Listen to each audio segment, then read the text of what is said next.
আল্লাহ পাকের লাখ কোটি শুকরিয়া যে আমরা আজকে আমাদের প্রধান আকর্ষণ বাংলার যুব সমাজের আইডল মুফতি আমির হামজা সাহেবকে পেয়েছি। মুহতারাম হাজিরিন, এখন উনি আলোচনা করবেন, আমি আর কথা বলবো না। হজরতের কোরআন ও হাদিস থেকে হজরতের সারমর্ম আলোচনা পেশ করার জন্য আমি সবিনয় অনুরোধ জ্ঞাপন করছি। আলোচনা করছেন বাংলার শ্রেষ্ঠ মুফাসসিরে কোরআন হযরত মাওলানা মুফতি আমির হামজা কুষ্টিয়া।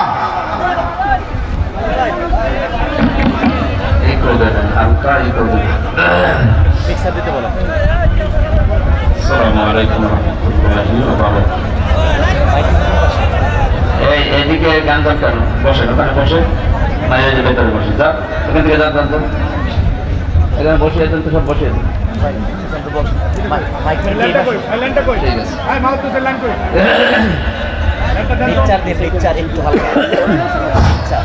দয়া করে বক্তার কথা আমরা স্মরণ করি, উনি যা বলে শুনি, ওনারে শান্তিতে থাকতে দেয়, আমরাও শান্তিতে দুই চারটা কথা শুনি। অতএব স্টেজের বাম পাশে অর্থাৎ উত্তর পাশে আমাদের ভলান্টিয়াররা দায়িত্বটা ঠিক মতো পালন করতেছে। একটা মানুষ এখানে থাকা যাবে না, দয়া করে বসো, কারণ বক্তা ডিস্টার্ব করলে বক্তা বাস করতে পারবে না। প্লিজ, বক্তা যেহেতু আমরা আওয়াজ শুনতে আসছি, তার কথা মানতে হবে, কি বলেন? অতএব বাম পাশটা সিয়াম রাতুল সহকারী সবার পাশে তো। ধন্যবাদ।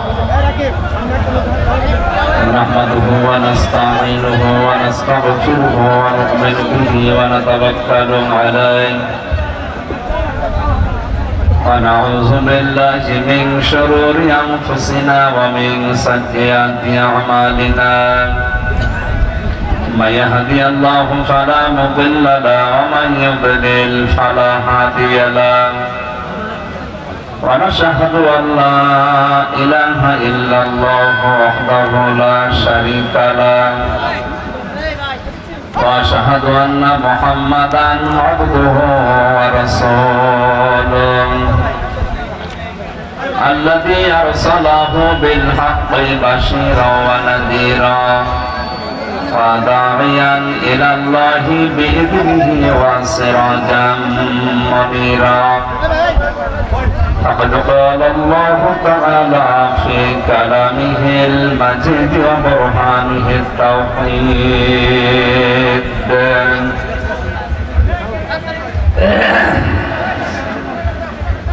أعوذ بالله من الشيطان الرجيم بسم الله الرحمن الرحيم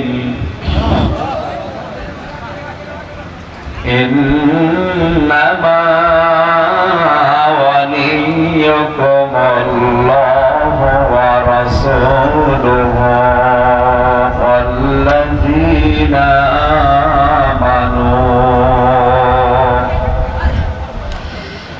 والذين آمنوا الذين يقيمون الصلاة ويؤتون الزكاة وهم راكعون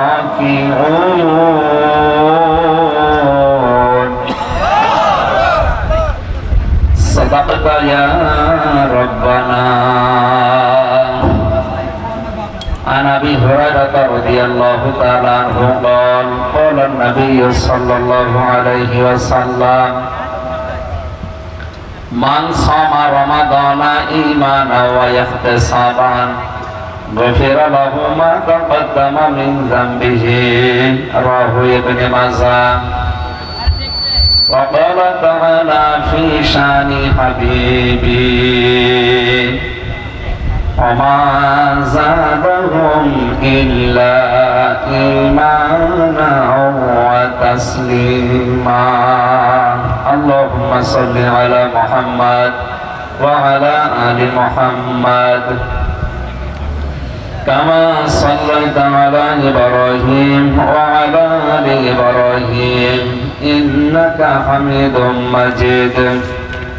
اللهم بارك على محمد وعلى آل محمد كما باركت على إبراهيم وعلى آل إبراهيم إنك حميد مجيد الحمد لله বাজ হিজব দলের যুব সমাজের উদ্যোগে মাহে রমজান উপলক্ষে মহাবিশ্বের মহাবিশ্বয় আমাদের মালিক আমাদের মনিব মহান রব্বুল ইজ্জাতুল জালালের মুখের পবিত্র বাণী কোরআনে কারীম পবিত্র অনুষ্ঠানের সম্মানিত সভাপতি মাহফিলের জনাব মোহাম্মদ হেলাল উদ্দিন, প্রধান অতিথি জনাব মোহাম্মদ মুজিবুর রহমান, মেয়র কালিয়াকৈর পৌরসভা, বিশেষ অতিথি জনাব আসিফুর রহমান, জনাব সাইদুদ্দিন সাজু, এখানে প্রথম অধিবেশনে যিনি আলোচনা রেখেছেন খতিবে বাংলা ইসলামিক চিন্তাবিদ মুফাসসিরে কোরআন জনাব মাওলানা জুনায়েদ আল হাবিব ব্রাহ্মণবাড়িয়া, বিশেষ বক্তা ছিলেন মুফতি আহমেদ আল হাবিব মাওলানা গিয়াসউদ্দিন রসুলপুরি।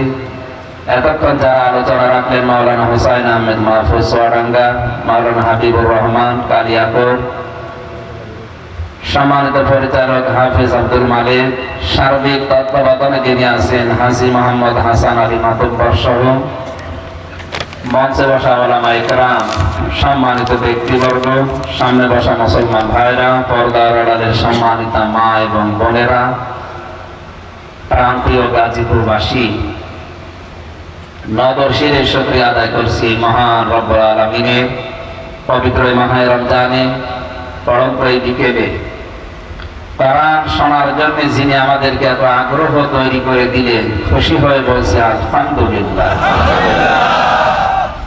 একটা ইবাদত কবুল হওয়ার নমুনা চিহ্ন হচ্ছে একটা করার পরে আরেকটা করার সুযোগ পাওয়া। কিছুক্ষণ আগে আমরা জোহরের নামাজ পড়েছি, সামনে আসরের নামাজ অপেক্ষা করছে, মাঝখানে কোরআনে কারীম শোনার মতো পৃথিবীর শ্রেষ্ঠ একটা নফল ইবাদতে আমরা কিছু সময় ব্যয় করতে পারলাম। নবীর হাদিস অনুযায়ী বিশ্বাস করতে পারি আমাদের নামাজ কবুল হয়ে গেছে।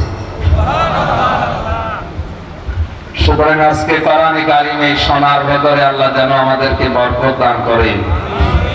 এখান থেকে যেটা শুনবো প্র্যাকটিক্যাল লাইফে যেন আমরা সেট করতে পারি।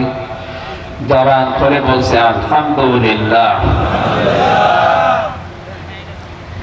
দরুদ আর সালাম পড়ছে আমাদের নবী মুহাম্মদ রাসূলুল্লাহ সাল্লাল্লাহু আলাইহি ওয়াসাল্লামের প্রতি।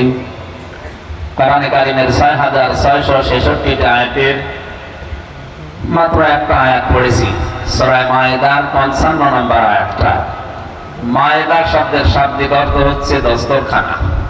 কি বললাম? এই ছোট্ট একটা জিনিস আমরা যার মর্যাদা মূল্য অনেকে জানিও না, দিতেও চাই না, অথচ এই নামে একটা সূরা ১২০ আয়াত সম্বলিত একটা বিশাল সূরা আল্লাহ কোরআনে দিলেন। অবশ্যই এই জিনিসের কোনো না কোনো দাম আছে না নেই? আমরা যদিও পারিবারিক জীবনে এটার গুরুত্ব দিতে চাই না।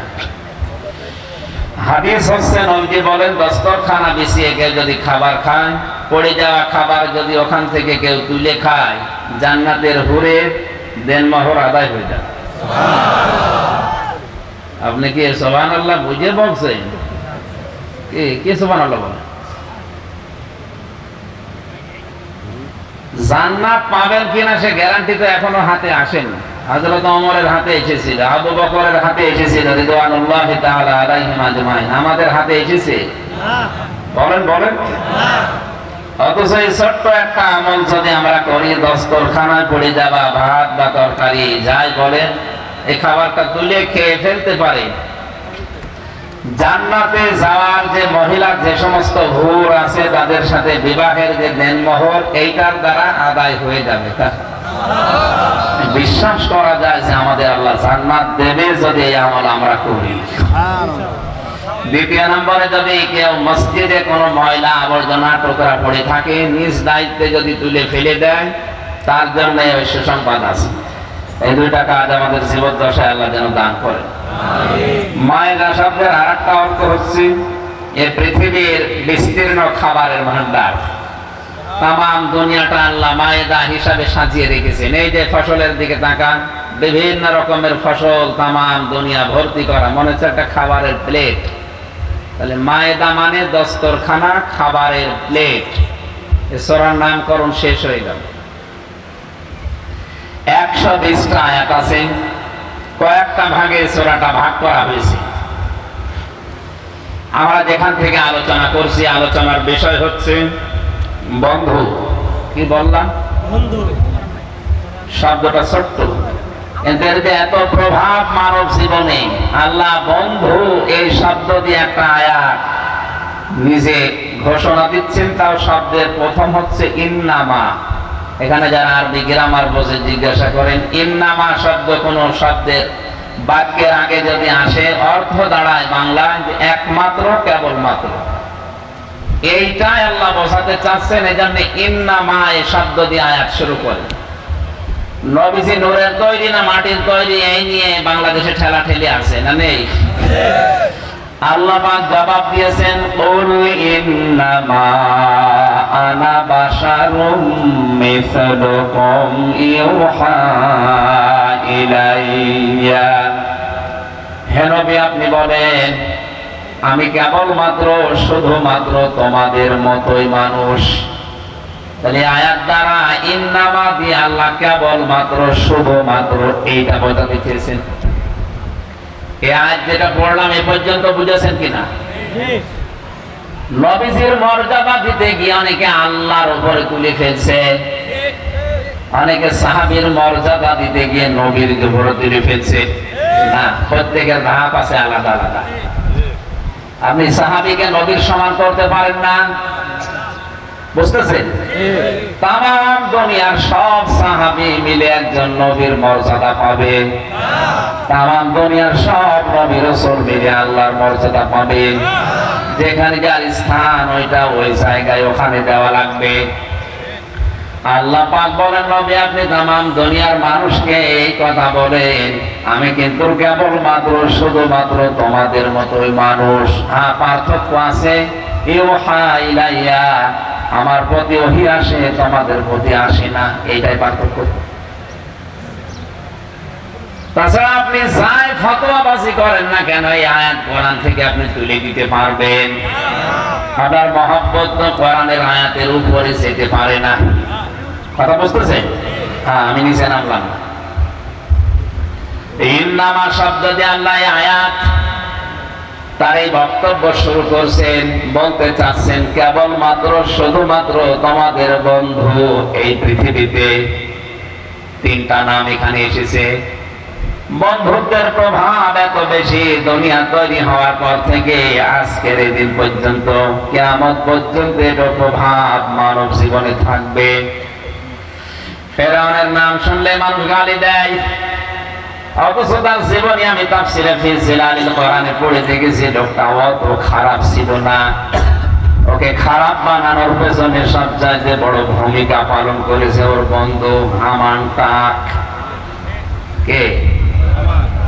শুধু হামান বললেন কেন? টাক না, টাক যারা তারা আবার মন খারাপ করেন না।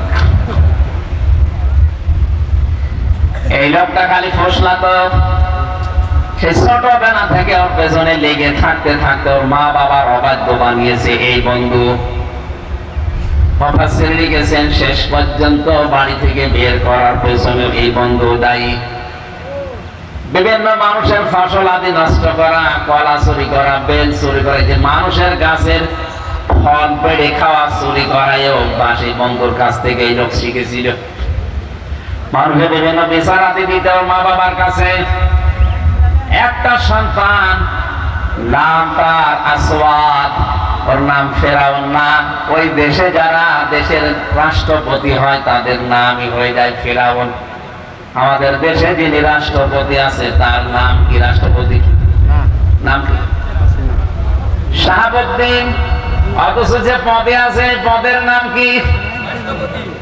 ওই দেশে মিশরে যে দায়িত্বে থাকে তার নামই হয়ে যায় ফেরাউন। ওর আসল নাম ছিল আসওয়াদ। বিভিন্ন নাম আমি পেয়েছি তাফসীরে। মা বাবা বিচার করতে করতে যখন অতিষ্ঠ হয়ে গেছে তখন তাকে তেজ্য পুত্র করেছে। এই যে পৃথিবীতে সন্তানকে তেজ্য পুত্র করার সিস্টেম ফেরাউন থেকে শুরু, এটা ফিজিল আলীর কোরআনে আছে। তাম দুনিয়াতে যত অবাধ্য সন্তানকে মা বাবা সহ্য করতে না পেরে শেষ পর্যন্ত সম্পর্ক ছেদ করে বাড়ি থেকে তাড়িয়ে দেবে, এর একটা প্রভাব অবশ্যই সন্তানের উপরে মা বাবার উপরে পড়বে। এটা গনার কাজ, এটা জায়েজ না। এই গনার কাজের কারণে যে গনা হবে ফেরাউনের আমলনামায় দিয়ে জমা হবে। পৃথিবীতে যত অবৈধ হত্যা সংগঠিত হচ্ছে তার একটা পার্সেন্টেজ যেমন হযরতে আদম নবীর সন্তান কাবিলের আমলনামায় যেতে আছে, কারণ প্রথম মানুষ হত্যাকারী এই লোক। এই কথা বোঝেন আমার? অবৈধভাবে অবাধ্য সন্তানকে বাড়ি থেকে সম্পর্ক সেট করে তাড়িয়ে দেয়, আমরা যাদেরকে তেজ্য পুত্র বলে জানি। বাড়ি থেকে বের হয়ে রাস্তায় দেখা ওই বন্ধু হামানের সাথে, কি হয়েছে, কোথায় যাও? মা বাবা আমার আর বাড়িতে রাখে নাই, তাড়িয়েছে। আমার অবস্থা ওই, চলো আমরা দেশ থেকে চলে যাই। পাশের রাষ্ট্র ছিল মিশর, চলে গেছে ওখানে।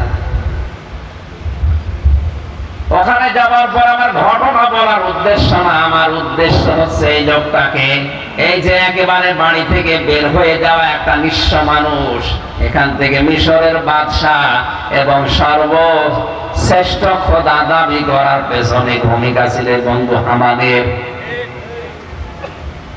যতটুকু উপরে ওঠে পেছনের দরজা দিয়ে শুধু হাওয়া দেয় না, আরো উপরে ওঠা লাগবে, আরো উপরে ওঠা লাগবে। বলেন তো একটা নিঃস্ব মানুষ আল্লাহ কোথায় পৌঁছিয়েছে? মিশরের মতো জায়গায় রাষ্ট্রপতি বানিয়েছে, আর বন্ধুকে বানিয়েছিল স্বরাষ্ট্রমন্ত্রী। আবার বার খোঁচাতে থাকে, না তোমার আরো উপরে ওঠা লাগবে, উপরে আর কত উপরে উঠবো, আর জায়গা নেই। আর একটা জায়গা আছে, তুমি বলো আনা রাব্বুকুমুল আ'লা, আমি তোমাদের বড় রব। মানুষকে খারাপ করার পেছনে যতগুলো ভূমিকা দুনিয়াতে আছে, সর্বশ্রেষ্ঠ ভূমিকা বন্ধু পালন করে।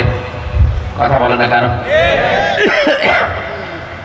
শনি মানুষের মেয়ে নিয়ে চলে যায়, ওই একা একা জীবন, ওর সাহস পাওয়ার কথা না। অধিকাংশ পেছনে দেখবেন খোঁজ নিয়ে বন্ধুরা দায়ী।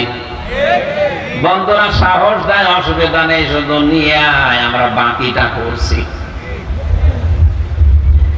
মানুষ একবারে বিড়ি সিগারেট খাওয়া শেখে না, ডাল বাবা গাঁজা এগুলো একবারে শেখে না। শেখার জন্য যে লোকটা ভূমিকা পালন করে তার নাম আরো জোরে। এখানে যার তার সাথে সম্পর্ক করা যাবে না। আলমার ও মা মাহাব্বা, দুনিয়ায় যাকে বন্ধু বানাবেন, মহব্বত করবেন, নবীজি বলেন কিয়ামতে আল্লাহ পাক তোকে তার সাথে করবে। বিষয়টা যেহেতু গুরুত্বপূর্ণ, আল্লাহ জানে ইন্নামা একালে প্রাণ দিয়ে জানিয়েছেন, অবশ্যই কেবলমাত্র শুধুমাত্র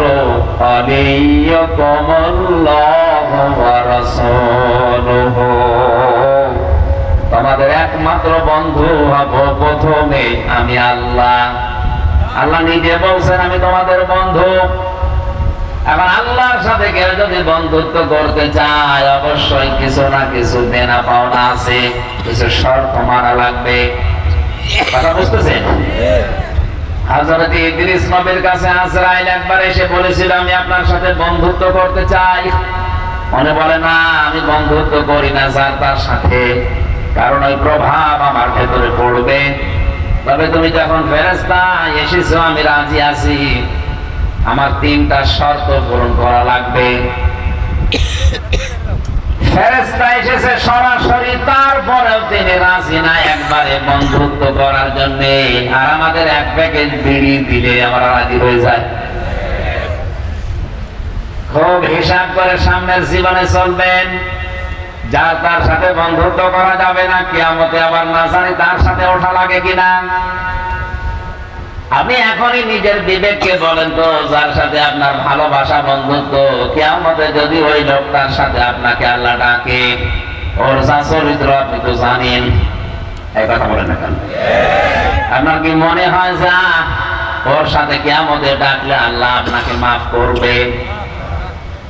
বলছে না, তার মানে তো ধরা খাবে। আপনি এখনো থামেন। মুহাম্মদ রাসূলুল্লাহ জানিয়েছেন দুনিয়াতে আমি যদি আল্লাহ বাদে কাউকে বন্ধু হিসাবে গ্রহণ করতাম, তে আবু বকরকে বন্ধু হিসাবে গ্রহণ করতাম। যেহেতু আল্লাহ বাদে আমার আর কারো দরকার নেই, এখানে আমি কাউকে বন্ধু মানি না, আমার একমাত্র বন্ধু আল্লাহ। বন্ধুত্বের সম্পর্ক তার এমন জায়গায় পৌঁছিয়েছে, হেরা গুহার শুধু নাম শুনে গেলাম সারা জীবন, তার বাস্তবতা কি? এই যে গারে সুর যেখানে নবীজি পালিয়েছিলেন 3 দিন 3 রাত, কাফেররা ওই জায়গায় দাঁড়িয়ে কথা বলছে, ভেতর থেকে শোনা যাচ্ছে। হযরত আবু বকর পর্যন্ত বলেছিলেন, ইয়া রাসূলুল্লাহ, আমরা মনে হয় ধরা পড়ে গেলাম। আল্লাহর নবীর ঈমান যদি আবু বকরের মতো হতো, নবীজিও কিন্তু হতাশ হয়ে পড়তেন। এত বড় কঠিন মুহূর্তে পা দেখা যাচ্ছে কাফেরদের, একটু নিচু হলেই ধরে ফেলবে। এই কঠিন মুহূর্তেও বিশ্ব নবী বলেছিলেন, লা তাহজান ইন্নাল্লাহা মা'ানা। কোন ভয় নেই, কোন চিন্তা নেই, অবশ্যই আল্লাহ পাক আমাদের সাথে আছে। এখানে মা শব্দ দ্বারা সঙ্গে সাথে বন্ধুত্ব এরকম কিছু বোঝায়। কোরআনে কারীমের সূরা যুখরুফের এটা সম্ভবত 36 নম্বর আয়াতে আছে, ওয়া মান ইয়াশু আন যিকিরির রহমানিল মুকাইয়্যিদ লাহু শাইতানান ফাহুয়া লাহু করিন। এ দুনিয়ায় কেউ যদি কোরআনের আইন বাদ দিয়ে, আল্লাহর নিয়ম নীতি বাদ দিয়ে দুনিয়ার জীবন চালাতে চায়, আল্লাহ নিজে দায়িত্ব নিয়ে তার সাথে একজন শয়তানকে বন্ধু হিসাবে জুড়ে দেয়। মারামারের সঙ্গে মারামারের সাথে বন্ধুত্বের বিষয় বোঝাতে মারা শব্দটা আসে। আরবি গ্রামার অনুযায়ী মারা শব্দটা প্রায় 7টা অর্থে ব্যবহার হয়। এর একটা অন্যতম কায়দা, যদি কারো সাথে সম্পর্ক বৃদ্ধি করার জন্য কিছু বোঝাতে চান, তাহলে মারা ব্যবহার করা হয়। এটা বালাগাত মান থেকে পাবেন। আল্লাহর নবী এত বড় কঠিন মুহূর্তেও যার সাথে তার বন্ধুত্ব ছিল, তিনি ওই সময় বলেছিলেন, না আমরা দুইজন না, আমাদের সাথে আর একজন বন্ধু আছে, তিনি আমাদের আল্লাহ। এখানে মা'ানা বলার আগেই তিনি ইন্না দিয়েছেন, লা তাহজান ইন্নাল্লাহা মা'ানা। জোরে বলেন আল্লাহু আকবার। নবীদের ঈমানই এরকম, ওনারা আল্লাহর সাথে এত বন্ধুত্ব গাঢ় করতে পেরেছিলেন, এত বড় কঠিন মুহূর্তে দুনিয়ার মানুষ যাদের ঈমান শেষ হয়ে যায়, ওই জায়গা থেকে নবীদের ঈমান শুরু হয়। মানে নবীরা আর দুনিয়ার মানুষ সমান করেন, আপনি কোন নিয়তে বলেন তো?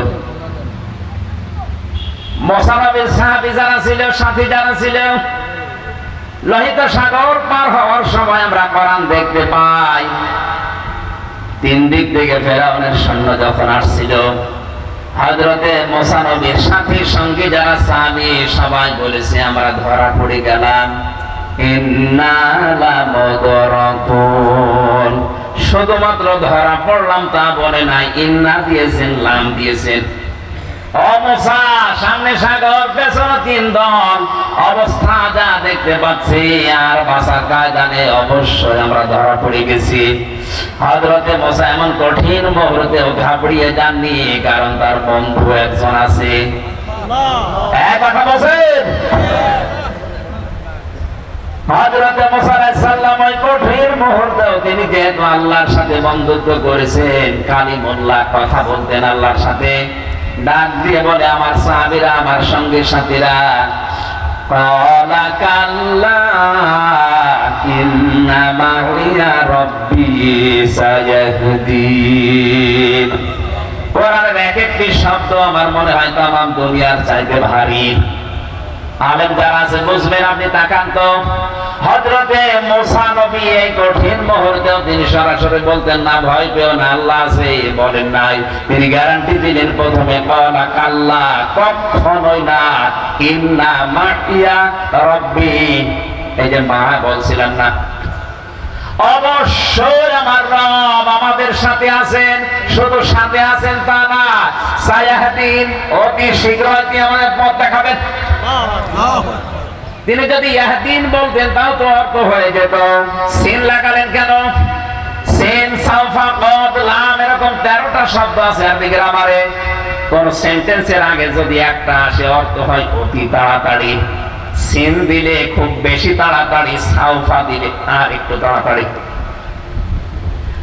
হযরত মুসা সিন দিয়ে জানিয়েছেন, আমি এমন এক বন্ধুর সাথে মহব্বত করেছি, ভালোবাসি এমন এক বন্ধুকে, অবশ্যই তিনি আমার সাথে আছেন এবং আমার রাস্তা তিনি অতি শীঘ্রই তৈরি করে দেবেন।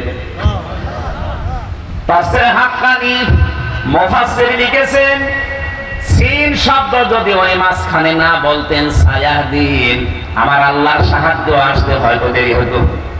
আল্লাহ মুসা নবীর ঈমানকে, তার এই বন্ধুর ঈমানকে এত বেশি পছন্দ করেছিলেন, এই সিন দেওয়ার কারণে সঙ্গে সঙ্গে জিবরাইলকে বলছে ওনার কানে বলো, ওয়াওহাইনা ইলা মুসা আন ইদরিব বিআসাকাল বাহর।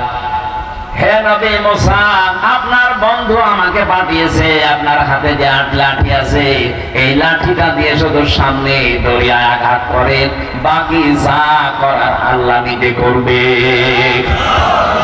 ফানফালাকা ফাকানা কুল্লু ফিরকিন কাত্তাউদিল আসিম ওয়া আসলাফনা সাম্মাল আখরিন। আমি আয়াত পড়ার জন্য এখান থেকে শিক্ষা বের করতে চেয়েছি, বন্ধু যার যত বেশি বড় হবে তার বিশ্বাস যত বাড়বে। আমার আল্লাহর নবী জানতে চেয়েছিলেন, এই দুনিয়ায় আমি কাউকে বন্ধু হিসাবে নিতে চাইনি, যদি নিতে চাইতাম আবু বকরকে নিতাম, যে তোমার আসল বন্ধু আল্লাহ, এজন্য আমার আর কারো দরকার নেই। বাংলার মুসলমানেরা, যার তার সাথে মহব্বত করা, ভালোবাসা, মিল করে চলা, যার তার সাথে বন্ধুত্ব করা, এটা আহাম্মকের কাজ। আজকে থেকে বাকি জীবন বন্ধুত্বের যে বিষয়টা, কারোর সাথে সম্পর্ক করতে হলে খুব হিসাব নিকাশ করে করবেন, কারণ কার প্রভাব দিন দিন আপনার ভেতরে পড়ার সম্ভাবনা বেশি। আপনি যদি বিড়ি খোর, সিগারেট খোর এর সাথে মেলামেশা করেন, কিছুদিন পরে দেখবেন আপনিও লাঠি টানতেছেন। এই কথা বলেন না? বাবা খোর, ডাল খোরের সাথে মিল করেন, কিছুদিন পরে বলবেন না আমি খাই না, আপনি খাবেন না মানে খায় বাধ্য করবে। বিশ্ববিদ্যালয়ের বিভিন্ন ক্যাম্পাসে আমি যখন ছিলাম লালন শাহ হলে দেখেছি, 3 জন যদি হলে থাকে, এক রুমের ভেতরে 3 জন আছে, 2 জন এ লাঠি খায়। লাঠি পছন্দ, অনেকে বাবা খায়, ডাল খায়, একজন যদি বলে না আমি ওর ভেতরে নেই, ওই খাতে থাকতে থাকতে বাধ্য করে একদিন বলে আর কি, মাথা নিচু করে মন খারাপ করে বসে আছো, এই যে টান দাও, এক টানে সব চিন্তা দূর হয়ে যাবে। প্রথম এক টান দেয়, আস্তে আস্তে করে দেখা যাচ্ছে ও বিড়ি সিগারেট খোর হয়ে যায়। কথা বলেন ঠিক কিনা? এতক্ষণ পর্যন্ত আলোচনা সামারাইজ করে এইটাই বের করতে পেরেছি, যার তার সাথে আমরা আজকে থেকে আর বন্ধুত্ব। এই কথা বলেন, এটা শুধু দুনিয়ার বিষয় হলে আমি বলতাম না, এটা আখিরাতের সাথে সম্পর্কিত। যার সাথে মহব্বত, ভালোবাসা, বন্ধুত্ব হবে, কিয়ামতে কিন্তু তার সাথে আপনি উঠবেন। আল্লাহ জানি ইন্নামা শব্দ দিয়ে আয়াত শুরু করলেন, কেবলমাত্র শুধুমাত্র তোমাদের বন্ধু আমি আল্লাহ। আল্লাহু ওয়ালিয়ুল্লাযীনা আমানু। আমি আল্লাহ কার বন্ধু জানো? দুনিয়ায় যারা ঈমান আনে, আমি আল্লাহ নিজে তাদের বন্ধু হয়ে যাই। 750 কোটির উপরে মানুষ এই দুনিয়ায়, মাত্র 175 কোটি মানুষের আমাদের ঈমান আছে, আমরা দাবি করি আমরাই শুধু আল্লাহর বন্ধু, বাকি যা আছে 550 কোটি সব আল্লাহর শত্রু। বন্ধুর বিপরীত শব্দ কি? এক কথা বলছেন আপনি আর চাই করেন, হ্যাঁ বন্ধুত্বের হয়তো লেভেল আছে, আপনি ওই লেভেলে যেতে পারেননি। বন্ধু এমন একটা গুরুত্বপূর্ণ শব্দ, কোরআনে কারিমে আল্লাহ আয়াত নাযিল করেছেন বন্ধুর ব্যাপারে। আলা ইন্না আউলিয়াল্লাহি লা খাউফুন আলাইহিম ওয়া লা হুম ইয়াহজানুন। সূরা ইউনূসের 62 নম্বর আয়াত। এই, ভালো করে জেনে রাখো, আলা শব্দটা সাবধান করার জন্য দেওয়া হয়, এই জন্য একটু ধমক দিলাম। আলা, সাবধান, ইন্না আউলিয়া আল্লাহ, আমি আল্লাহর ওলি যারা, বন্ধু যারা, ওলির বহু বচন আউলিয়া, আমার বন্ধু যারা, তাদের কোনো ভয় নেই, চিন্তা নেই, এ গ্যারান্টি কার? আরো জোরে বলেন। এখন বন্ধু তো হওয়া লাগবে। এখন যদি বলেন আমারও তো ঈমান আছে, আমিও বন্ধু, না। বন্ধু যদি কেউ দাবি করে, ঈমান যদি তার ভেতরে থাকে, অবশ্যই সে ঈমানের জন্য নিরাপত্তা পাবে এবং হেদায়েতের উপরে থাকবে। আল্লাযীনা আমানু ওয়া লাম ইয়ালবিসু ঈমানাহুম বিযুলমিন ঈমানিহিম বিযুলমিন উলাইকা লাহুমুল আমনু ওয়া হুম মুহতাদুন। একটু খেয়াল করবে না, যারা ঈমান আনে এদেরকে বন্ধু বলে ঘোষণা দিলেন কে? বলেন বলেন। যারা ঈমান আনে আমি আল্লাহ তাদের বন্ধু, এই বন্ধুর কি কাজ জানো? আলাম ইয়ালবিসু ঈমানাহুম বিযুলমিন, আমার এই বন্ধুরা ঈমান এনেছে, এই জন্য তাদের ঈমানের সাথে জুলুমের লিবাস পরাবে না। এখানে জুলুম মানে শিরক, জুলুম মানে মানুষের তৈরি করা আইন। ঈমান আনার পরেও যারা শিরকের সাথে নিজের ঈমানকে মিলিয়েছে, ঈমান আনার পরেও যারা মানুষের তৈরি করা আইন কানুন প্রতিষ্ঠার জন্য দল করে, আন্দোলন করে, আল্লাহ বলেন এদের নিরাপত্তা আমি আল্লাহর কাছে নেই, এরা আমার বন্ধু না। এ কথার লোড কত টের পাচ্ছেন আপনি? বিজুলমিন শব্দের দ্বারা ব্যাখ্যায় আমি পেয়েছি তাফসীরে ইবনে কাসিরে, কোন মানুষ যদি বলে আমার ঈমান আছে, আমি ঈমানদার, অবশ্যই ওই মানুষ তার ঈমানের সাথে জুলুমের লিবাস পরিধান করাবে না। জুলুম মানে সবচাইতে বড় জুলুম দুনিয়ায় শিরক করা। বড় জুলুম কি? আরো জোরে বলেন বলেন। শিরক কাকে বলে? না না, আল্লাহ যেটা পারে ওইটা অন্য কেউ পারে, এই বিশ্বাস করার নাম যেমন করেন। আল্লাহ যেটা পারে ওইটা অন্য কেউ পারে, বিশ্বাস করার নাম। মন থেকে জবাব দেবেন, এই পৃথিবী চালাতে যে আইন লাগে এটা দিতে পারে শুধুমাত্র কে? এটা আমি বানালাম নাকি? ইয়াকুলুনা হাল লানা মিনাল আমরি মিন শাইইন, সূরা আল ইমরান 164 নম্বর আয়াতের মাঝের অংশে আছে। এটা 4 নাম্বার পারার 9 নাম্বার পৃষ্ঠার 3 নাম্বার লাইনে পাবেন। আল্লাহ পাক বলেন, হে নবী, ওরা জিজ্ঞাসা করে যে দুনিয়া তৈরি করেছে, এই দুনিয়া চালাতে তো আইন লাগে, এই আইন তৈরি করার ক্ষমতা আমাদের আছে? আপনি বলছেন মানে? আল্লাহ নিজে পরের আয়াতে জবাব দিচ্ছে, কুল ইন্নাল আমরা কুল্লাহু লিল্লাহ। হে নবী, আপনি দুনিয়ার মানুষকে এই কথা বলেন যে আইন তৈরি করার একমাত্র ক্ষমতা কার? আরো জোরে। সুতরাং আল্লাহর এই ক্ষমতা যারা নিজের হাতে তুলে নিয়েছে, আপনি বলেন তো এই মানুষগুলো তাদের ঈমানের সাথে এই জুলুমকে একসাথে করে আল্লাহর সাথে শিরিক করছে কিনা?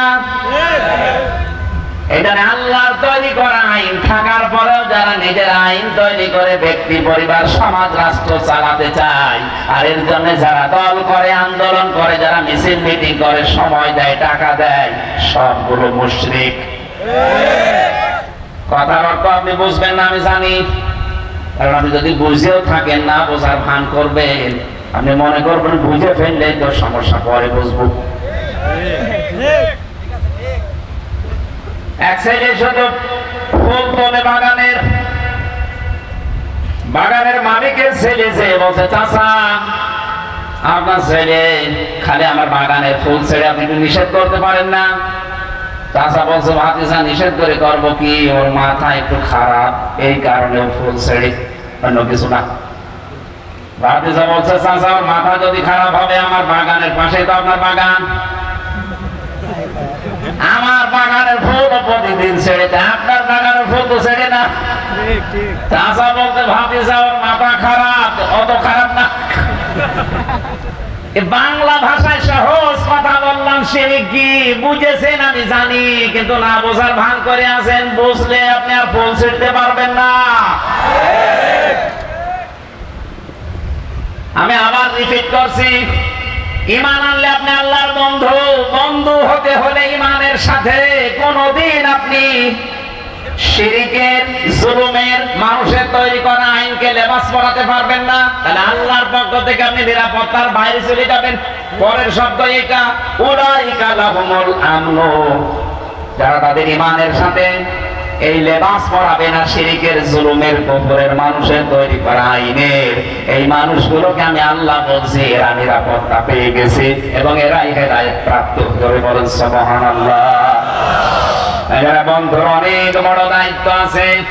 আল্লাহ যেহেতু আমাদের বন্ধু, এই জন্য আল্লাহর দায়িত্ব আমাদের উপরে কি, আর আমরা যেহেতু আল্লাহর বন্ধুত্ব এখন স্বীকার করব, আমাদেরও দায়িত্ব আছে না নেই? আমি কি বোঝাতে পারছি কথা? আল্লাহ যদি আমার বন্ধু হয়, আল্লাহর দায়িত্ব কি বলেন তো? না না, সূরা বাকারা 3 নাম্বার পারা 2 নাম্বার পৃষ্ঠা 1ম নাম্বার লাইনের 267 50 57 নাম্বার আয়াত এটা। আল্লাহ বলেন, ঈমান যারা আনে আমি আল্লাহ তাদের বন্ধু হয়ে যাই। আমি যদি কারোর সাথে বন্ধুত্ব করি আমার একটা দায়িত্ব পড়ে যায়, কি জানো? ইউখরিজুহুম মিনাজ যুলুমাতি ইলান নূর। আমি আল্লাহ নিজে তাদেরকে অন্ধকার থেকে বের করে আলোর দিকে নিয়ে যাই। এখানে অন্ধকার মানে রাতের অন্ধকার না, পানির নিচের অন্ধকার না। এখানে অন্ধকার মানে মানুষের তৈরি করা নিয়ম নীতি। কথা বলছেন, তাম দুনিয়া যারা চালাচ্ছে আজ মানুষের নিয়ম নীতি দিয়ে। এখানে 24 ঘন্টা তাম দুনিয়া আতঙ্কে আছে। জেলখানার উপরে লেখা আছে এটা সংশোধনাগার। কে বলেছে সংশোধনাগার? একদিন জেলা আছে দেখি বলছে একজনকে, আরে বেটা গাঁজা খাওয়ার জন্যই তোরে পুলিশে ধরে এই জেলে দিয়েছে, আর গাঁজার গাছ লাগিয়েছে জেলের ভিতরে। এই যে গাজীপুরের কাশিমপুরের 4 নাম্বার কারাগার, আমি নিজে সাক্ষী। জেলার এসে দেখে একদিন চেঁচামেচি করছে, কি হয়েছে স্যার? বলছে এই বেটারে গাঁজা খাওয়ার জন্য পুলিশে ধরে দিয়েছে জেলে, আরো গাঁজার গাছ লাগিয়েছে। সংশোধনের ভাবে মানুষ হয় না, হবে সম্ভাবনা ব্রিটিশের তৈরি করা এই নিয়ম নীতি দিয়ে আজ আমরা 53 বছর স্বাধীন হওয়ার পর ওইটাই চালাচ্ছি। কেন? সংশোধন করার জন্য কোরআনে আল্লাহ যে নিয়ম নীতি দিয়েছে ওইটা ফলো করা যাচ্ছে না। ওখানে ভেতরে কাজ করলে তারে 9 মাসে বছর করে দেয়, কারো 8 মাসে বছর করে দেয়। আমার মনে হয় এই নিয়ম নীতিটা থাকার পাশাপাশি যদি এইটা করে দিত সরকার, আইন সংশোধন করে জেল করে যারা ফাঁসির আসামি, যারা যাবজ্জীবন 30 বছর জেল খাটা লাগবে, সেখানে 22 বছর থাকলে মাফ হয়ে যায় 8 বছর। পরে যদি বলে দেওয়া যেত যে কোরআন যদি শিখতে পারো, মুখস্থ করতে পারো, বুঝতে পারো, তাহলে তোমার প্রতি পাড়ায় পাড়ায় 1 বছর করে মাফ। কয়েকদিন আগে একজন আলেম জেল থেকে বের হয়েছে, মাওলানা মাহমুদুল হাসান। ও 17 পারা মুখস্থ ছিল, বাকিটায় 3 বছরে। বয়স আমার চাইতে বড়, আমার 33 না 40। এই বয়সে পড়া কোরআন মুখস্থ করে বের হয়েছে। তারপরে 24 ঘন্টা তালা মেরে রাখতে জন্য চিন্তা ঝামেলায় ছিল। আর যাদের সবসময় ছাড়া থাকে ভেতরে, ওদেরকে যদি এই অফার দিত, আমার মনে হয় কোরআন মানুষদেরকে এমনি সংশোধন করে ফেলতো। ভেতরে যাওয়ার পরে অনেকের রাগ আরো বৃদ্ধি হয়, বাইরে এসে ওই রাগ খাটায়, তখন আরো মার্ডার করে। এটা সংশোধনের ভাবে হয় না। বাস্তবতা আমরা যেদিকে নিয়ে যাচ্ছি, আল্লাহ পাক যেহেতু আমাদের বন্ধু, উনি আমাদের সাথে বন্ধুত্ব করতে চান। ওনার দায়িত্ব আমাদের মানুষের তৈরি করা নিয়ম নীতির এই অন্ধকার থেকে বের করে আল্লাহর নিয়ম নীতি আলোর দিকে উনি নিয়ে আসতে চাই। সিস্টেম অপর পৃষ্ঠা দেখুন, আল্লাহ পাক বলেন, আমি আল্লাহ যদি কারো বন্ধু না হয়ে শয়তান যদি কারো বন্ধু হয়, কি করবে জানো? আল্লাযীনা কাফারু, পরে কি?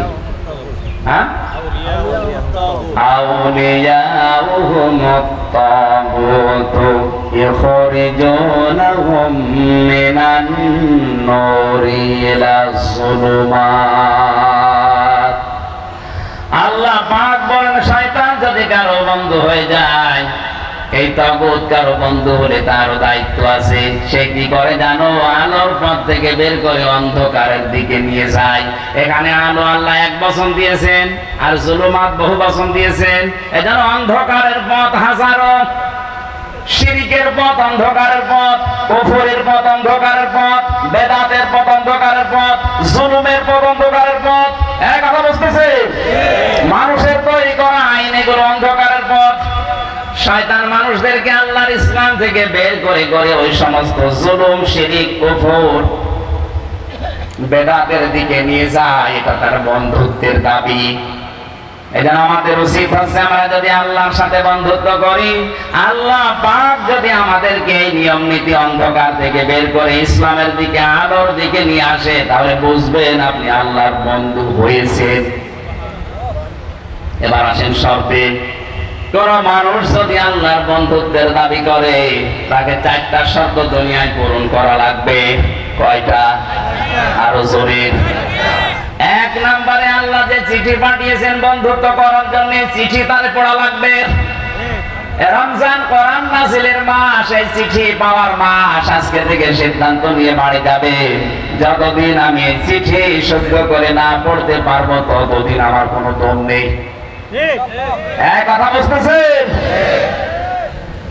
রমজান মাস এসেছে, চলে যাবে। আজকে 6 রোজা চলছে।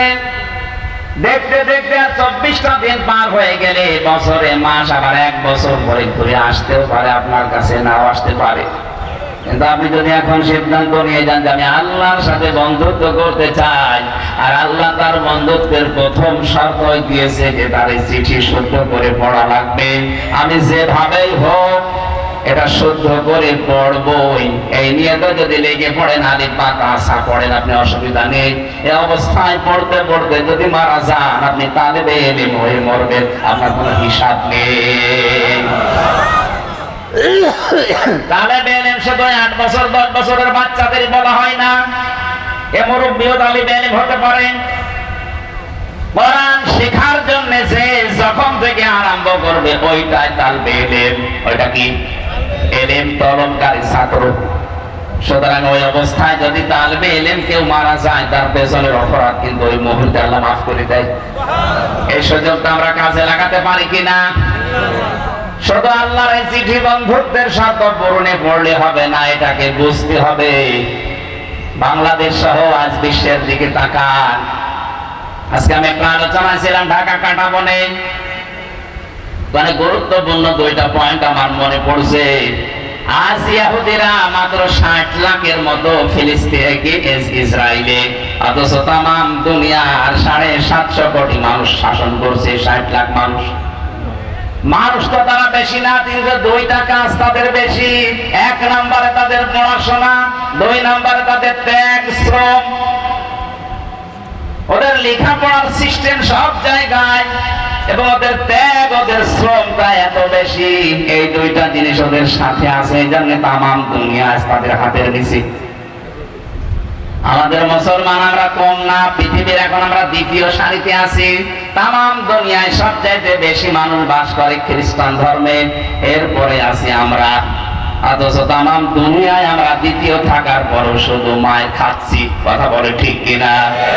আমাদের মায়ের খাওয়ার পেছনে কারণ 1 নম্বরে আমাদের পড়াশোনা নেই। কি নেই? বলেন বলেন। কোরআনের প্রথম শব্দ নামাজ পড়ো, রোজা রাখো, হজ করো, যাকাত দাও না। আগে প্রথম শব্দ আল্লাহ বলেছেন করো, পড়ো। আজ আমাদের পড়াশোনা নেই, জন্য এই দেশে অনেকে অনেক ভাবে আমাদেরকে বোকা বানিয়ে ধোঁকা দিয়ে ব্যবসা করে খাচ্ছে। আপনি যদি পড়াশোনা করে বুঝতে পারতেন, আমার মনে হয় আপনাকে দিয়ে কেউ পিটিয়েও শিরিক করাতে পারতো না। আর হাজারো মাজারে যে শিরিক গুলো হচ্ছে, অধিকাংশ গুলোই না জানার কারণে। এজন্য এটা আগে শুধু পড়লে হবে না, এটা বুঝতে হবে আমাদের। এই রমজানে শুরু থেকে শেষ পর্যন্ত একটা বোঝার সিস্টেম চালু করেন যে আমি বুঝতে চাই, প্রতিদিন এক পারা করে মাতৃভাষায় অর্থগুলো শেষ করেন। 30 দিনে শেষ হয়ে গেলে দেখবেন আপনাকে দিয়ে আর কেউ শিরিক করতে পারবে না। আমি গ্যারান্টি দিচ্ছি, আপনি করেন না কেন?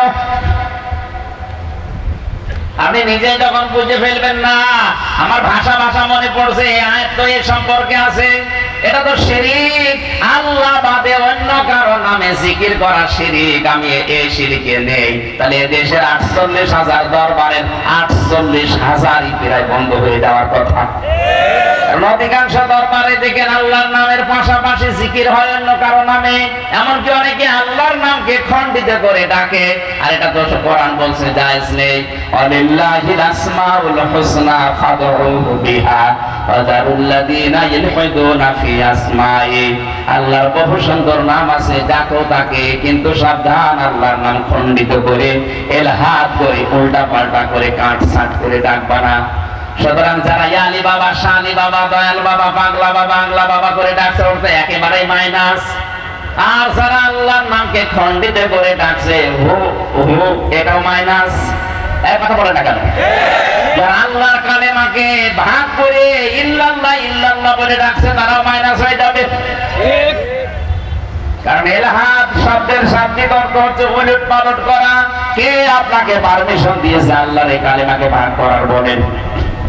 কোরআনে আল্লাহ তাই দিয়েছেন লা ইলাহা ইল্লাল্লাহ, শুধু লা ইলাহা এতটুকু আল্লাহ কোরআনে বলতে পারতেন না? আপনার বানানো যুক্তি, খোড়া যুক্তি আমরা মানি না। আপনি দেখাবেন রাসূলের 63 বছরের জীবনে এরকম ছিল কিনা? এক কথা বলে না কেন? একটা হাদিস আপনি, একটা আয়াত আপনি কোরআন থেকে নিয়ে আসতে পারবেন যে পড়া জীবনে নবীজি এরকম জিকির কোনদিন করেছে? নবীজি যেটা করে নাই, কোন কারণে আপনি এটা বানিয়ে মানুষের ভেতরে ইবাদত বলে চালাচ্ছেন? বলেন। বানানো দলিল যদি আপনি বানান যে আমা ইয়াগফিরুয যুনুবা ইল্লাল্লাহ, এই যে কোরআনে আছে ইল্লাল্লাহ, এই জন্য আমি বলছি আরে বেটা এটা ইস্তেফহাম, এটা প্রশ্নবোধক চিহ্ন, ইন্টারগেটিভ সেন্টেন্স। এটা আল্লাহ পাক বলতে চাচ্ছেন সূরা আলে ইমরানের আয়াতে যে আমা ইয়াগফিরুয যুনুবা ইল্লাল্লাহ, আমি আল্লাহ বাদে গুনাহ মাফ করার কেউ আছে কি? আরে ভাই, এটা প্রশ্ন করছে আল্লাহ, কেউ কি আছে আমি আল্লাহ বাদে গুনাহ মাফ করার? আর ও বলছে না, এই যে ইল্লাল্লাহ পাওয়া গেছে, এই জন্য আল্লাহ বলছে লা ইয়ালামু মান ফিস সামাওয়াতি ওয়াল আরদিল গায়বা ইল্লাল্লাহ। এটা সূরা কাসাসের ভেতরে আছে, নামলের ভেতরে আছে, 20 নাম্বার পারার 1ম নাম্বার পৃষ্ঠার 13 নাম্বার লাইনে আছে। আল্লাহ পাক বলেন নবী আপনি বলেন আসমান জমিনে আমি আল্লাহ বাদে কেউ গায়েব জানে কি? এটা ইন্টারগেটিভ সেন্টেন্স। এই শব্দ জুড়ে নিয়ে কেউ যদি বলেন আয় তো পাওয়া গেছে, এখন থেকে শুরু করো, আপনি এর জন্য বলছেন পুরো কোরআনটা একবার পড়েন, আপনাকে কেউ ধোঁকা দিয়ে বোকা বানিয়ে ইবাদত করাতে পারবে না। আপনি নিজেই বুঝে ফেলবেন না এত বানানো, কারণ আল্লাহর নামের সাথে কোনো ইলহাদ চলবে না, কাটছাঁট। এই কথা বুঝতেছেন? আপনি শুধু সুবহান সুবহান বলতে পারেন না, বলা লাগবে সুবহানাল্লাহ। শুধু আলহামদ বলতে পারবেন না, যদি জিকির করতে চান বলা লাগবে আলহামদুলিল্লাহ। শুধু আকবার আকবার হবে না, আল্লাহু আকবার বলা লাগবে। একটা বুঝতেছেন? শুধু লা ইলাহা হবে না, বলা লাগবে লা ইলাহা ইল্লাল্লাহ। এই জন্য বলছিলাম আল্লাহর এই চিঠি শুধু পড়লে এখন থেকে হবে না, একবার বোঝার চেষ্টা চালালে রমজানে আপনি আল্লাহর বন্ধু হতে পারবেন। 3 নাম্বার, এটা বুঝলে হবে না, এটা নিজে যতটুকু বুঝবেন প্র্যাকটিক্যাল লাইফে ততটুকু মিলাবেন।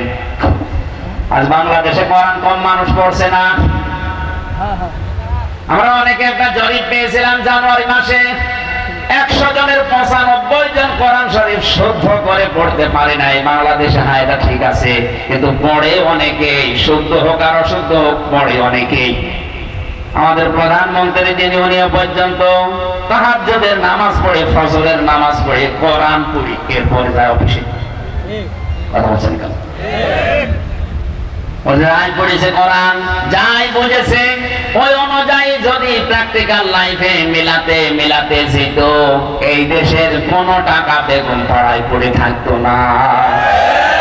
যেই হোক ওখান থেকে টাকা নিয়ে আয়, নাই তো তোরে আমি দেশে থাকতে দেব না, এই ঘোষণা যদি দিয়ে দিত যত টাকা বেগম পাড়ায় পড়ে আছে টাকা নিয়ে আসবে, নাই তোরে সহ বেগম পাড়ায় পাঠিয়ে দেবো। টাকাগুলো আসলে এই দেশের হাজার হাজার মানুষের কর্মসংস্থান তৈরি হতো। এটা আমাদের প্র্যাকটিক্যাল লাইফে আর সেট নেই, এই জন্য আমরা হতাশায় আছি। 4 নাম্বারটা একটু ঝামেলা, এই জন্য এটা আমি বাদ দিয়ে দিলাম। বলেন বলে আমি মায়ের খাই না, আমি ওর ভেতরে নেই। 4 নাম্বারটা কঠিন, এই যে হুজুরের কাছে শুনে নেবেন পরে। আবার 3 বছর পাঠাবেন আমারে, আমি আর এখন যেতে চাচ্ছি না। 4 নাম্বারটা আমি বলতে পারবো না, 3 নাম্বার পর্যন্ত বললাম, এই তো ভালো। আপনি এখন থেকে শুদ্ধ করে পড়ার চেষ্টা চালান, বোঝেন, আর নিজে যতটুকু বুঝতেছেন মানেন। 4 নাম্বারটা চোখ বুঝে বলেই ফেলিস, আর হয় হোক। আল্লাহর নবী বলেন, আল্লাহকে যদি বন্ধু হিসাবে পেতে চাও, তুমি যতটুকু জানো ওটা যেন অন্য কেউ মানে, এই পরিবেশ তৈরি করে দাও। এটা যে যেখানে আছে তার দায়িত্ব থাকবে ওই রকম। আপনি শুধু নিজে মানবেন হবে না, আপনি যেন মানুষ মানতে পারে সেই পরিবেশ করে দেবেন। বাংলার 18 কোটি মানুষ মানতে পারে এই পরিবেশ একজন তৈরি করে দিতে পারে, তিনি আমাদের। কথা বলে না কেন? এই জন্য আল্লাহ ওনার নামে একটা আলাদা আয়াত দিয়েছেন। এখন যদি বলেন হাসিনা নামে কোন আয়াত বলেন? আছে কি? আমাকে বানানে বলছে, বানিয়ে বলছে।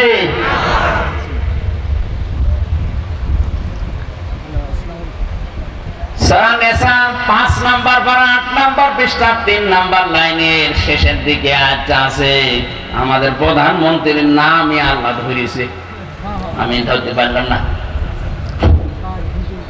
আল্লাহ পাক বলেন, মাইয়াতিল্লাহা ওয়ার রাসূল ফাউলাইকা মা'আল্লাযীনা আন'আমাল্লাহু আলাইহিম মিনান নাবিয়্যিনা ওয়াস-সিদ্দীকিনা ওয়াশ-শুহাদা'i ওয়াস-সালিহিন ওয়া হাসুনা উলাইকা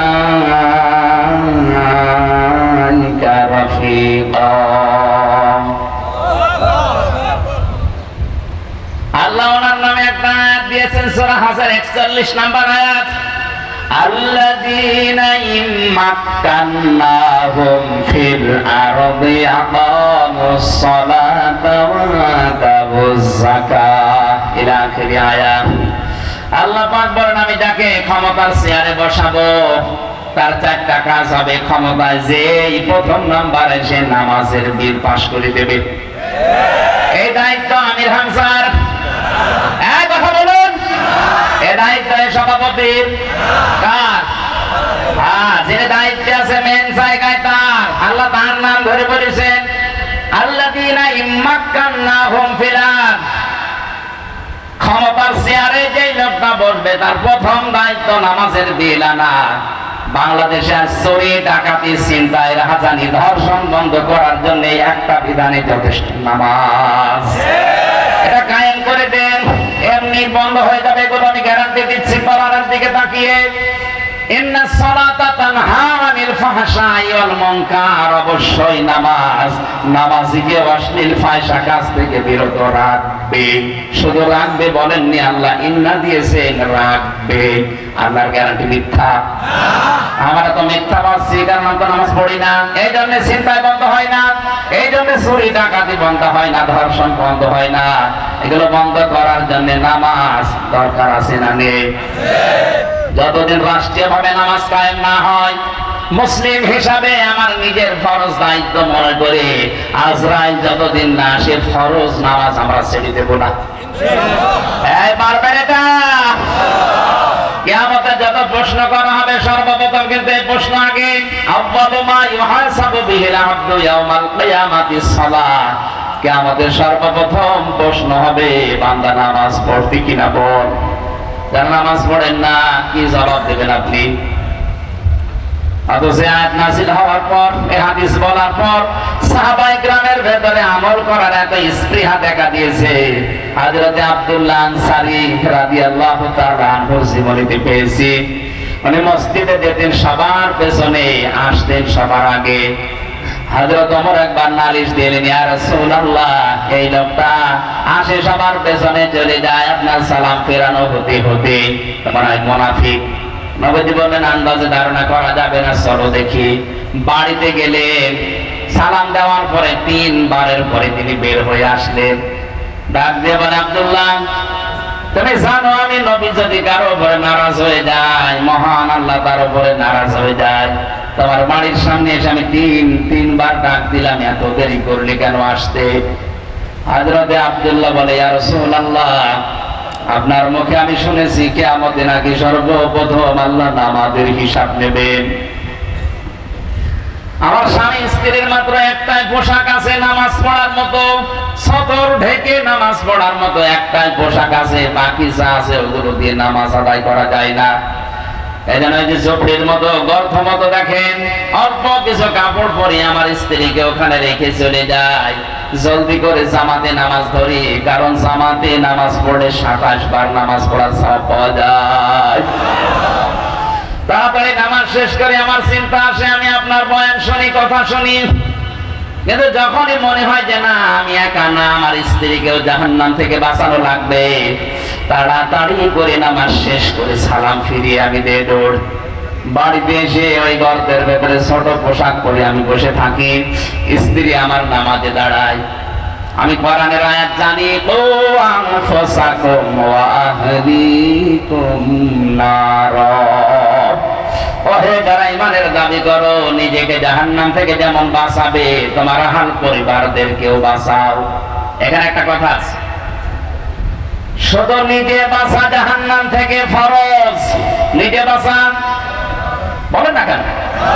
আর স্ত্রী, পরিবার, সন্তানাদি যারা আছে তাদের বাঁচানো ফরজ, তাদের বাঁচানোর চেষ্টা যেটা করবে এই চেষ্টাটা ফরজ। তারা যদি না বাঁচতে চায় তাহলে আপনার দায়িত্ব নেই, কিন্তু চেষ্টা করা এটা ফরজ আপনার জন্য। আপনি নামাজের কথা, রোজার কথা, পর্দার কথা স্ত্রীকে বললেন, যদি আপনার হুকুম মতো না চলে তখন আপনার আর দায়িত্ব নেই, কিন্তু আপনাকে চেষ্টা করা লাগবে। চেষ্টা যে সমস্ত ধরনগুলো আছে, 7 বছরে নামাজের আদেশ দাও, 10 বছরে নামাজ পড়তে বলো, 12 বছরে নামাজ না পড়লে পিটিয়ে বের করে দাও, 15 বছরে নামাজ আদায় না করলে ওর সাথে সম্পর্ক ত্যাগ করো। এরকম কঠিন সিস্টেম গুলো যদি আপনি পালন করতে পারেন, আমার কথা বুঝতেছেন? আমরা মনে করছে না দায়িত্বটা পালন করেছি, বললাম খোকা নামাজ পড়লো না, আমি করবো কিনা? যে ধাপগুলো আছে ধাপগুলো আগে মেনে নেন। স্ত্রীর ক্ষেত্রে ওই রকম 4 কারণে বউ পিটানো যায় আছে। এটা আবার কেটে সেটে বাদ দিয়ে বললো না যে হুজুর বউ পিটানোর পক্ষে কথা বুঝেছি, এমনি ঝামেলায় আসি মাইরার বদদোয়া করে। স্ত্রীর গায়ে হাত তোলা যায় আছে 4টা কারণে। যদি কেউ ফরজ নামাজ না পড়ে বউ, তাহলে পিটিয়ে হলেও নামাজ পড়ানো লাগবে। ফরজ নামাজ বউ পড়ে না, এই জন্য পিটিয়েছেন। কয়দিন হাত তোলেন তো?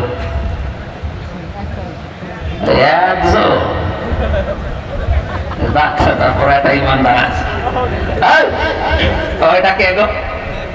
দাঁড়ান তো দেখি, আপনার বউ আছে এখানে? ঠিক আছে, না না আসলে তো বোঝে না। আমি কয় কারণে স্ত্রীর গায়ে হাত তোলা জায়েজ বললাম? বলেন বলেন। 1 নম্বরে ফরজ নামাজ পড়তে যদি না চায় মারবেন, ফরজ রোজা যদি রাখতে না চায় মারবেন, ফরজ পর্দা যেটা আছে এটা যদি করতে না চায় মারবেন, আর স্বামীর জায়েজ হুকুম যেটা ফরজ মেনে নেওয়া ওইটা যদি মানতে না চায়, মহিলারা বন্ধ করে দিচ্ছে। একটু তাড়াতাড়ি করেন নাকি? মহাজাতের পরে উঠবা, মুরব্বী যাবা না, মুরব্বী মানুষ হয়ে যা, ওর বউটিকে থাকার আর কোনো দরকার নেই। যুবক মানুষ হবেন না, মুরব্বী মানুষ হয়ে যা। আমার ভাইরা, এই যে 4 কারণের কথা বলছিলাম, এই 4 কারণের ভেতরে যদি আপনি পান, পিটাবেন, মারবেন, কিন্তু 4 জায়গায় মারা জায়েজ নেই। স্ত্রী লোকের মাথায় মারা জায়েজ নেই, মুখে মারা জায়েজ নেই, বুকে মারা জায়েজ নেই, পিঠে মারা জায়েজ নেই। মারা যাবে মাথা থেকে পা পর্যন্ত, লাঠি হবে কোদালের আষাঢ়ি, 1 বিঘত পরিমাণে লাঠি মেসাকের মতো, তাও নিজের হাত দিয়ে ধরা লাগবে। অনেকে কায়দা করে পিলাস দিয়ে ধরে বড় করে মারে। তার মানে স্ত্রীর গায়ে হাত তোলা ঠিক না, এটা ইতর মানুষের কাজ।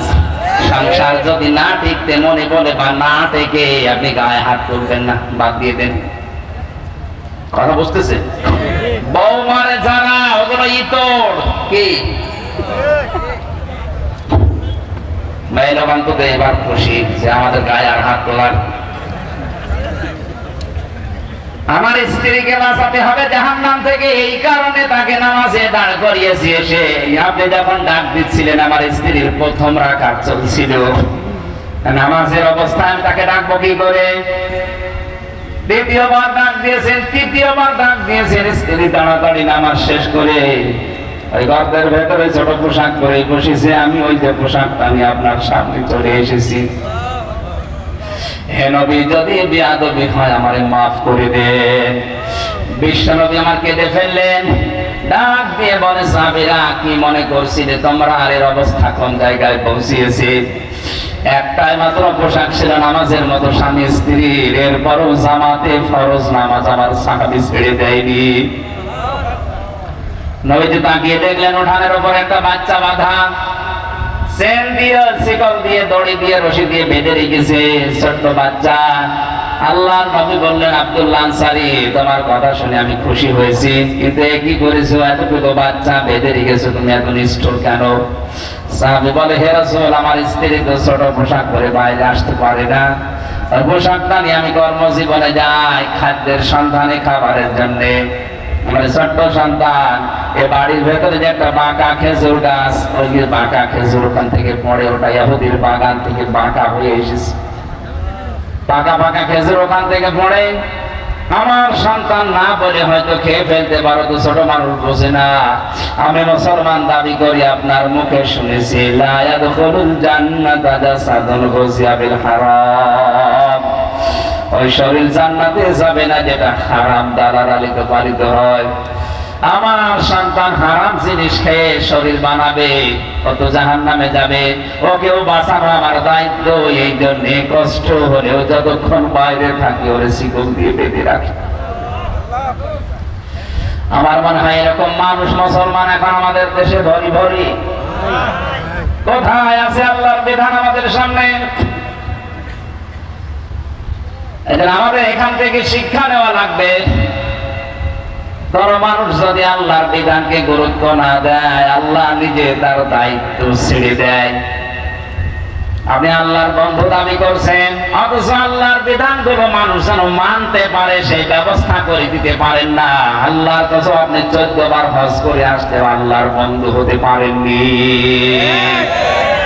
2 নম্বরে আমাদের বন্ধু হবে, আল্লাহ বলছেন রাসূলকে।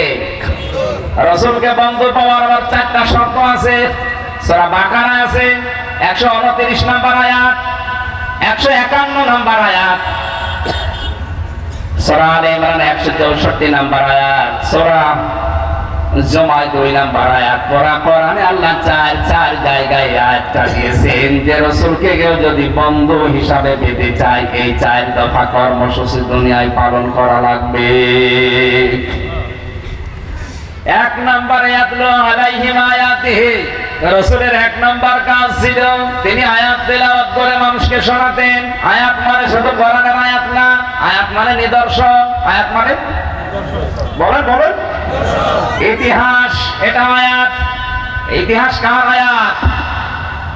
আল্লাহ পাক বলেন, আলা আসরি, ইতিহাসের কসম। আমরা অনেকেই মনে করি আসর মানে শুধু আসরের নামাজের কসম না, ইতিহাসের কসম। কারণ ইতিহাস গোপন সাক্ষী, নীরব সাক্ষী হয়ে আছে। অনেক জালেমের ইতিহাস হয়তো জুলুমের সময় লেখা হয়নি, কিন্তু জালেম বিদায় দেওয়ার পরে জুলুমের ইতিহাস লেখা হয়েছে। মাজলুমের পক্ষে কথা বলার মানুষ ওই সময় হয়তো ছিল না, কিন্তু মাজলুম বিদায় হয়ে যাওয়ার পরে মাজলুমের পক্ষে অনেকেই কলম ধরেছে। হযরত হোসাইনের দিকে তাকান, তার জীবনী ইতিহাস হয়ে আছে না? এই কথা বলে না কেন? কিন্তু মাজলুমের এই ইতিহাস কারবালা, এটা কি ওই সময় কোন লেখক লিখতে পেরেছিল? পারে নাই। লিখতে পারা দূরের কথা, হোসাইনের নাম বললেই তারা সবাই করে ফেলতে ইয়াজিদ। অথচ ইতিহাস কিন্তু আছে। আজ ইতিহাস কারবালা আমরা পড়লেই দেখি ইয়াজিদকে ঘৃণিত আনন্দিত করে ফেলেছে, আর হোসাইন মাজলুম ছিল, তাকে আমার আল্লাহ বিজিত আনন্দিত করে দিয়েছে। ইয়াজিদটা এখন গালি হয়ে গেছে, কেউ ইয়াজিদার নাম রাখে? বলেন বলেন, এখানে একটা মানুষের নাম ইয়াজিদ আছে? নেই। ইয়াজিদটা এখন গালি। কেউ যদি বলে ভাই আপনার ছেলে হয়েছে ইয়াজিদ, রাখেন ৫,০০০ টাকা দেবো, ইয়াজিদ নাম, অথচ একটা সুন্দর নাম ইয়াজিদ। ওই দেশের কেন্দ্রীয় মসজিদের খতিব ছিল, অথচ নামটা আল্লাহ ঘৃণিত করে দিয়েছে জালেম হওয়ার কারণে। এটা আসে ইতিহাসে। কোথায়? কোরআনে আছে? হ্যাঁ, নেই, ইতিহাসে আছে। কোথায় আছে? এটা ইতিহাস স্মরণ করিয়ে দেওয়ার সিস্টেম, এটা নবীদের সিস্টেম, রাসূলদের সিস্টেম। আজ যারা নবীওয়ালা কাজ করছেন, কই আপনাকে তো আমি ইতিহাসের শিক্ষা নিয়ে দাওয়াত দিতে দেখি না। ইতিহাসের শিক্ষা নিয়ে দাওয়াত দিলেই তো সমস্যা হয়ে যাচ্ছে। আমরা তো ইতিহাসগুলো স্মরণ করিয়ে দেখাই যে জালেম হলে কিন্তু এই অবস্থা হয়। জালেম ছিল আবু জাহেলের বাড়ি, এখন ইন্টারন্যাশনাল পায়খানা বানিয়ে দিয়েছে আল্লাহ। আপনার নাম যত সুন্দর হোক, যদি জুলুম করে যান, হয়তো ইতিহাস এখন কেউ লিখছে না, লিখবে একদিন, সেদিন আপনার বাড়িকে আল্লাহ ইন্টারন্যাশনাল পায়খানা বানিয়ে দিতে পারে। ইয়াজিদের নাম যদি না রাখে, আপনার নাম রাখবে না কেউ। ওটা নামকে আল্লাহ ঘৃণিত বানিয়ে দেবে, গালি বানিয়ে দেবে। ইতিহাস থেকে শিক্ষা নেওয়া দরকার আমাদের। আমি এখন বিস্তারিত বলতে পারছি না, সময়গুলো সংক্ষেপ করে আমি সামারাইজ করে ফেলছি। এই আয়াতগুলো 4টা আয়াত বললাম, আপনি বাড়িতে যে একটু বাংলাটা দেখে নিয়ে তাফসীর সহ। 3 নম্বরে তোমাদের বন্ধু হবে ইমানদার। বাংলাদেশে ইমানদার ওইটা যার ভেতরে 3টা গুণ পাওয়া যাবে। আল্লাযীনা ইউকিমুনাস সালাতা, যারা নামাজকে দাঁড় করানোর জন্য চেষ্টা চালায়। ওয়ায়ুতুনা যাকাতা, সম্পদ থাকলে যাকাত দেয়। কিসের? আপনার শরীরটাও তো সম্পদ। এই সম্পদের যাকাত আছে না নেই? বলেন বলেন। আল্লাহর নবী বলেন, এই পৃথিবীর প্রতিটি জিনিসের যাকাত আছে। শরীরের যাকাত হচ্ছে রোজা রাখা। এই রমজান রোজা রাখার জন্য আল্লাহ দিয়েছে।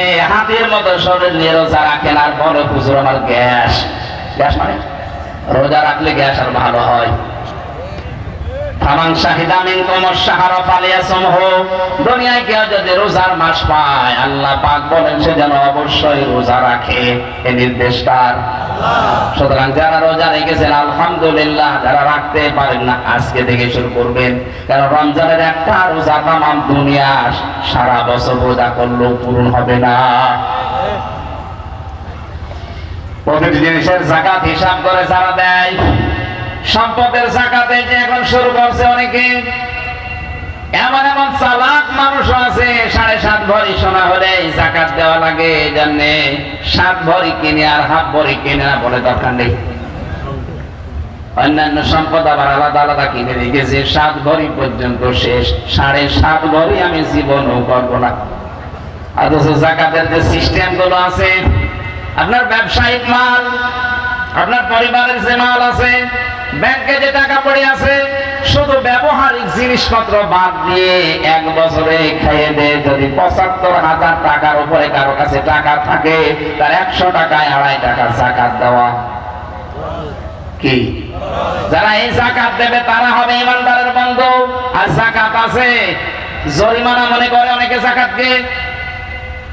অহুম রাকি রাকিউন, যারা রুকুকারীদের সাথে রুকু করে, তার মানে আল্লাহর বিধানকে সমাজে প্রতিষ্ঠা করার জন্য যারা ঐক্যবদ্ধ হয়। রুকু মানে শুধু এভাবে মাথা নত করা না, আল্লাহর বিধানকে রূপ দেওয়ার জন্য যারা ঐক্যবদ্ধ হচ্ছে এরাই রুকুকারী। এই তিনটা গুণ যাদের ভেতরে আছে, এই মানুষগুলো হচ্ছে ঈমানদার, আর এদের সাথে বন্ধুত্ব করার নির্দেশ কার? এই আয়াতটা মেনে চলার তৌফিক আল্লাহ তুমি আমাদের দান করো, বলেন আমিন। সম্মানিত মা বোন যারা এসেছেন, বিশ্বনবী মুহাম্মদ রাসূলুল্লাহ আপনাদেরকে মেরাজের রাতে জাহান্নামে দেখেছেন দুইটা কারণে। এক নম্বরে ওরা কথা লাগালাগি করে, তালাতালি করে বেশি, এর কথা ওর কাছে লাগিয়ে সম্পর্ক নষ্ট করে দেয়। আর দুই নম্বরে স্বামীর নাফরমানি করে, সারা জীবন ঠিক আছে, হঠাৎ একটা জিনিস কম হলে খুঁটা দেয়। এরকম বউ আছে কার? হাত তোলেন তো। যাকে একজন, আমার এই ওয়াজ করার দরকার নেই। সম্মানিত মা বোনেরা, আমি আশা করছি আমার এই ছোট্ট কথায় আপনি বুঝতে পেরেছেন জাহান্নামে যাওয়ার কারণ কি। এখন থেকে তালাতালি করার অভ্যাস বাদ দেবেন। দুনিয়া একদিকে যাক, আপনি তালাতালি করবেনও না, এই গীবত কারো কাছে শুনবেনও না। যেখানে গীবত শুরু হবে আস্তে করে উঠে চলে যাবে, আর গীবত তো করাই যাবে না। দুই নম্বরের স্বামীর নাফরমানি না। আপনার স্বামী তো আর ফেরাউন না, এত বড় জানোয়ার মার্কা স্বামী দুনিয়ায় কারণে, তারপরও আসিয়া কোনদিন স্বামীর নামে বরদোয়া দেয়নি। এই জন্য আল্লাহ নিজে তার জন্য জান্নাতে ঘর বানিয়েছে। আর আপনার স্বামী এত সুন্দর স্বামী পেয়েছে, এরপরও সারা জীবন মাথার ঘাম পায়ে ফেলে রক্ষার চেষ্টা চালাচ্ছে সুখে রাখার জন্য। একটা শাড়ি কম হলে বাবা মা তুলে গালি দেয় আর বলে তোর ঘরে এসে জীবনে কিচ্ছু পেলাম না, তোর আমল আখলাক নামাজ রোজা পর্দা সব শেষ। আল্লাহ মেয়েদের হেফাজত করো, বলেন আমিন। একজন মহিলাকে আল্লাহ নিজে সালাম দিয়েছেন জীবিত অবস্থায়, যার নাম খাদিজা, এর স্বামী ভক্তির কারণে। আল্লাহ মেয়েদেরকে খাদিজা আসিয়ার মতো হওয়ার তৌফিক দাও, আমিন। এটা একটা মাদ্রাসা মনে হয় না? ছেলে মেয়েদেরকে আগে এখানে নুরানিতে 3 বছর পড়াবেন, এরপরে ডাক্তার, ইঞ্জিনিয়ার, বৈজ্ঞানিক, এসি টেসি যা বানাবেন, কোনো অসুবিধা নেই। আগে এখানে 3 বছর পড়িয়ে নিন, তাহলে ওই ছেলে কোনোদিন নেশাখোর হবে না, বাপ মাকে বৃদ্ধাশ্রমে রেখে আসবে না, আর জীবনে ও দুর্নীতিতে জড়াবে না। আমি গ্যারান্টি দিয়ে গেলাম আপনাকে। আপনি 3 বছর আগে পড়িয়ে নিন, এরপরে যেখানে দেবেন দেন। আল্লাহুম্মা আমিন। ربنا ظلمنا أنفسنا وإن لم تغفر لنا وترحمنا لنكونن من الخاسرين রব্বুল আলামিন। গাজীপুর কালিয়াকোট এই গ্রামের দিকে তুমি তাকাও, হাজার হাজার বান্দা বান্দি দিনের বেলায় রমজানুল মোবারকে আসরের কবরে হাজারো কাজ বাদ দিয়ে কোরআন শোনার জন্য চাতক পাখির মতো এরা বসে আছে। এত আগ্রহ যাদের ভেতরে, আল্লাহ ওমরের মতো হেদায়েত দিয়ে দাও। সওয়াবগুলো তুমি যদি দিয়ে থাকো, আমাদেরকে কোটি গুণে বাড়িয়ে নবীর রওজায় পৌঁছিয়ে দাও। যত মানুষ মাটির নিচে আছে আল্লাহ এদের ক্ষমা করে দাও। মা বাপ যারা হারিয়েছে আল্লাহ মা বাপকে মাফ করে দাও। যত গুনাহ করিয়াছি গোপনে মাফ করে দাও আল্লাহ তুমি নিজ গুণে। রব্বুল আলামিন, যত অপরাধ আমরা করেছি আমরা স্বীকার করছি। আমি মানুষের সামনে জনসম্মুখে আমি স্বীকৃতি দিচ্ছি আল্লাহ আমি গুনাহগার। আমরা সবাই স্বীকার করছি অপরাধের, আল্লাহ আমরা নিজেরাই স্বীকার করছি আমরা অপরাধী। বলেন সবাই মন থেকে যে আল্লাহ আমরা স্বীকার করছি যে আমরা অপরাধী। অপরাধ স্বীকার করে নিলে আমরা দেখেছি ম্যাজিস্ট্রেট যারা 164 নেয়, অপরাধ স্বীকার করে নিলে তারাও মামলার ধারা নরমাল করে দেয়। তুমি আমাদের মালিক, আমরা স্বীকার করছি, স্বীকৃতি দিচ্ছি তোমার কাছে, গোপনে না, একা একা না, জনসম্মুখে আমরা মন খুলে জবান ছেড়ে আমরা স্বীকার করে নিলাম আল্লাহ আমরা অপরাধী। আমাদের চুরির গুনাহ আছে, ডাকাতের গুনাহ আছে, জেনার গুনাহ আছে, মানুষকে ঠকানোর গুনাহ আছে, গীবতের গুনাহ আছে, জুলুমের গুনাহ আছে, শিরকের গুনাহ আছে, বেদাতের গুনাহ আছে। আমরা অপরাধী, আমরা অপরাধী, আমরা অপরাধী। ওয়া মাইয়াগফিরুয যুনুবা ইল্লাল্লাহ, তুমি ছাড়া মাফ করার কেউ নেই। মেহেরবানি করে আজকে আমাদেরকে তুই রমজানের ছেলে ক্ষমা করে দাও। তোমার হাবিব জানিয়েছে দুনিয়ায় যদি কারো গণা গায়ে লিখা থাকতো মানুষ কুকুরের মতো তার ঘৃণা করতো।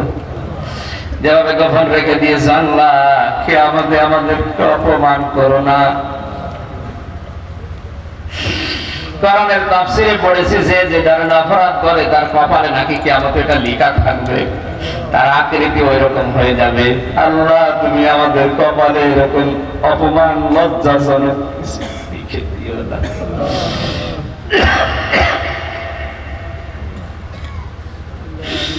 তুমি যদি মাফ না করো বান্দাকে, বলো তোমার বান্দা যাবে কার কাছে?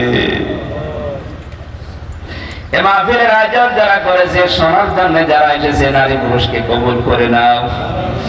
রমজানুল মুবারকে একটা টাকা দিলে 70 টাকার সওয়াব পাওয়া যায়। যে যেভাবে এগিয়ে এসেছে আল্লাহ তাদের দানকে ওইভাবে কবুল করে নাও। বাকি রোজাগুলো হক আদায় করে করার তৌফিক দাও। সন্তানাদি যাদের দিয়েছো তাদেরকে তুমি মানুষের মতো মানুষ বানাও।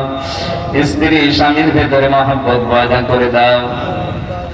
বাকি জীবনটা আমাদেরকে শিরিক বেদাত মুক্ত হয়ে ইমানের উপরে টিকে থাকার মতো পরিবেশ তৈরি করে দাও। আমার কণ্ঠটা আল্লাহ তুমি আগের মতো আবার ফিরিয়ে দাও। আমার জ্ঞান বাড়িয়ে দাও। সহজ সরল ভাষায় তোমার বান্দাদের কোরআনে কারীম হাদিস বোঝাতে পারি সেই তৌফিক আমাকে ভিক্ষা দাও। যখনই মরণ আসবে যেন একবার হলেও আমরা পড়ি লা ইলাহা ইল্লাল্লাহু মুহাম্মাদুর রাসূলুল্লাহ। নামাজ পড়ে নিন, এখন আজান হবে, নামাজ পড়ে নিন। আমি মুসাফির, জোহর আসর একসাথে পড়েছি, আপনারা এখানে নামাজ পড়ে তারপর